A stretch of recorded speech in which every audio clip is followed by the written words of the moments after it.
Mark Carney déposait son budget. Pour en parler, il est chercheur à l'IRIS, l'Institut de recherche et d'information socio-économique. Guillaume Tremblay-Boily est avec nous. Salut Guillaume, comment ça va? Salut, ça va bien toi? Ça va bien. Merci de prendre le temps de nous parler du budget ce matin parce que, tu étais même sur place à Ottawa hier. C'est intéressant. Qu'est-ce que l'IRIS fait là quand il y a des dépôts de budget comme ça? Oui, c'est une grosse journée. C'est ce qu'on appelle le huis clos. Donc, on arrive là à 8 heures pour s'inscrire. Là, à 9 heures, on reçoit le budget. Les gens se garochent aux tables pour aller chercher le gros bouquin là, de plus de 500 pages qui contient toutes les mesures budgétaires. Puis là, après, on passe la journée à essayer de lire, puis de l'analyser, puis de comprendre ce qui se passe. Il y a énormément de choses dans un budget. Donc, c'est quand même du travail. Puis on essaye de produire une analyse. On a publié un texte, moi et mon collègue Maxime, hier en fin d'après-midi, là, qui présente les grandes lignes du budget, qui est disponible sur le site de l'IRIS. Est-ce que l'ambiance est spéciale? Tu sais, c'est-tu tendu? Ça roule-tu bien? C'est-tu agréable? C'est-tu bizarre? Tu sais, à quoi ça ressemble comme journée? Nous, on est dans le huis clos des médias. Donc, Ouais. on est avec les journalistes, puis on essaye aussi d'aller leur parler. Quand on a vu des choses intéressantes, on va les voir. Je dirais que souvent, c'est quand même assez convivial comme ambiance, là. Les gens collaborent, les gens disent « Hey, t'as-tu vu cette affaire-là? T'as-tu compris ce truc-là? » Parce que des fois, on n'a pas tous les détails. Il y a une mesure qui est annoncée, mais on ne sait pas encore exactement ce que ça veut dire. Des fois, il y a des chiffres qui ne concordent pas. Donc là, il y a des experts qui sont en l'avant de la fonction publique pour nous expliquer certains trucs. Donc, c'est quand même assez collaboratif, mais ça alterne entre des moments où, justement, on rush, là, il y a de l'action, puis il y a, il y a les experts qui arrivent pour nous fournir des explications, puis d'autres moments où tout le monde est très studieux, là. Tout le monde est assis à sa table, puis on lit les documents. On parle donc de points et d'annonces dans ce budget-là. Guillaume Tremblay-Boily, les gens à l'écoute ce matin, s'il y avait les principaux points là, qu'on doit retenir et qui définissent un peu le dernier budget déposé hier, qu'est-ce que ce serait? En fait, je dirais que les deux principaux aspects, c'est l'augmentation massive des dépenses militaires et les compressions dans la fonction publique. Donc, ça donne le ton. C'est vraiment une rupture majeure par rapport à l'année dernière ou par rapport aux années précédentes. Là, avec l'entente entre le gouvernement Trudeau et le NPD, on sentait qu'il y avait quand même une certaine direction progressiste, même s'il y avait aussi beaucoup de mauvaises mesures. Puis c'était quand même, souvent les fonds étaient insuffisants par rapport à l'ampleur des besoins, mais il y avait quand même au moins une intention affichée d'aller dans une direction progressiste. Alors que là, on a l'impression que c'est un budget conservateur, en fait. Quand on parle du budget militaire, est-ce que c'était prévisible? Est-ce que c'est un contexte mondial qui est normal? On sait qu'il y a d'autres pays qui mettaient de la pression pour qu'on augmente le budget. Comment est-ce que tu l'analyses, toi, cette décision-là d'augmenter le budget militaire à un moment où les gens essaient juste de payer l'épicerie puis le loyer, là, tu sais? Oui, c'était annoncé. Carney avait dit qu'il atteindrait la cible de 2% de l'OTAN, 2% du PIB, ce que le gouvernement précédent avait refusé.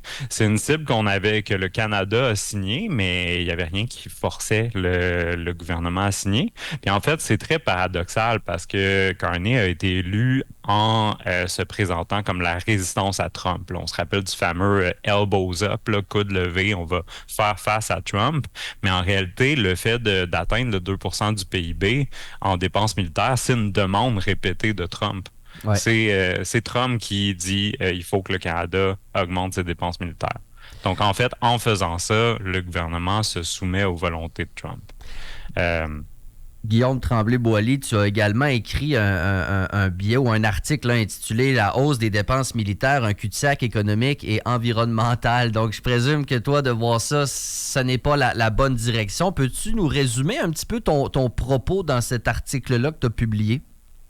Oui, il y a trois grands aspects. Premièrement, le fait que les études montrent que les retombées économiques des dépenses militaires sont pas très bonnes généralement, voire que ça peut carrément être négatif dans certains cas parce que ça détourne des ressources qui auraient pu être investies dans d'autres secteurs plus structurants comme l'éducation, la santé ou la recherche scientifique. En fait, si on veut l'expliquer là, concrètement, mais si tu achètes un F-35, au mieux, il va dormir dans un hangar. Donc, c'est sûr qu'au moment où tu le fabriques, s'il est fabriqué au Canada, ça crée des jobs. Mais si tu achètes des autobus puis des tramways à la place, ben là aussi, ça va créer des jobs dans l'usine pour les construire, mais en plus, ça va permettre aux gens d'aller travailler, ça va leur permettre de dépenser moins en étant moins dépendant à l'automobile. Donc, ben c'est sûr que ça donne accès à des meilleurs emplois, ça permet de se rendre plus facilement, plus rapidement à son travail. Donc, ça dégage du temps libre dans ta journée qui peut être utilisé pour du bénévolat ou pour un projet d'entreprise ou peu importe, juste pour les loisirs. Donc, ça a des effets structurants, tandis que les dépenses militaires, ça n'a pas tant d'effet au-delà du moment où tu produis. Puis l'autre affaire, c'est que dans les faits, la plupart des entreprises militaires sont américaines. Donc, en réalité, il y a jusqu'à 75% des dépenses militaires qui sont faites pour de l'achat d'équipements au Canada qui vont directement dans les poches d'entreprises américaines. Donc, en ce moment, en haussant les dépenses militaires, ce qu'on fait, c'est qu'à toute fin pratique, on va subventionner les États-Unis, ce qui est vraiment bizarre dans le contexte de la guerre commerciale actuelle. Guillaume Tremblay-Boilly, chercheur à l'IRIS. Donc, tu as parlé de deux aspects majeurs dans le budget. On augmente le financement de l'armée. Puis bon, on coupe dans l'appareil public. Là. Tu sais, c'est quoi les grandes lignes de cet aspect-là du budget, là? Oui, en fait, on impose des coupes de 15% sur 3 ans à presque tous les ministères. Ceux qui sont épargnés, heureusement, c'est Femmes et égalité des genres et Services aux Autochtones. Mais sinon, les autres qui sont épargnés, c'est Défense nationale, Agence des services frontaliers et GRC. Donc là, ça donne le ton quand même. Là. C'est vraiment l'armée et les frontières qui, eux, sont pas obligés de faire des coupes. Mais sinon, ben, on nous dit que les coupes vont être dans l'amélioration de l'efficacité, l'optimisation des processus. On nous promet qu'on va améliorer les choses grâce à l'IA. On peut être quand même méfiant par rapport à ça. Dans les faits, on sait que quand tu coupes de 15% sur 3 ans, c'est quand même des coupes considérables. Donc, c'est sûr que ça va affecter la qualité des services. Puis, ils ont déjà annoncé qu'il y a plusieurs programmes qui allaient être abolis ou dont le financement allait être réduit. Des fois, c'est des petits programmes, mais c'est quand même des programmes significatifs. Par exemple, il y a un programme pour des subventions pour des maisons plus vertes qui voit son financement réduit. Il y a le programme 2 milliards d'arbres qui est aboli carrément. Il y a un programme pour aider les organismes culturels à rénover et à construire des salles pour faciliter l'accès aux arts et aux musées pour la population canadienne qui voit son financement réduit. Donc ça, c'est toutes sortes de choses concrètes qui vont quand même affecter les gens. Parce que politiquement, des fois, j'ai l'impression que tout, puis peu importe le palier, là, on dit réduire la taille de l'État, parallèlement, la population augmente constamment. Fait que, tu sais, de manière, il y a le ratio fonctionnaire-population qui est à ne pas négliger. Quand on parle aux représentants syndicaux, ils disent, si on coupe, c'est pas dans le service, il faut couper dans les hauts fonctionnaires, etc. C'est quoi ta réflexion sur l'appareil public, sa taille? Est-ce qu'on doit couper et si oui, on coupe quoi, tu sais? Bien, en fait, on a calculé que quand on prend justement le ratio fonctionnaires fédéraux par rapport à la population au Canada versus d'autres pays qui sont aussi des fédérations, ben en fait, le Canada est assez comparable. Okay. Donc, c'est un mythe de croire qu'on a trop de fonctionnaires. Okay. Puis là, ce qui est annoncé, c'est une réduction de 40 000 postes. Ça, c'est 10% de la fonction publique fédérale, donc c'est énorme. Puis en fait, souvent, c'est un peu abstrait là, ce que les fonctionnaires fédéraux y font, parce que souvent, c'est de la régulation, de la réglementation, mais c'est quand même des choses importantes. Par exemple, l'inspection des aliments avec l'Agence canadienne d'inspection des aliments, la sûreté du transport aérien, il y a une agence fédérale qui s'occupe de ça. Il y a la protection des inventaires biologiques pour les espèces en péril, les espèces en voie de disparition. Il y a la Santé Canada qui s'occupe entre autres de l'approbation des médicaments, mais qui s'occupe aussi de la préparation aux prochaines pandémies ou ce genre de choses-là.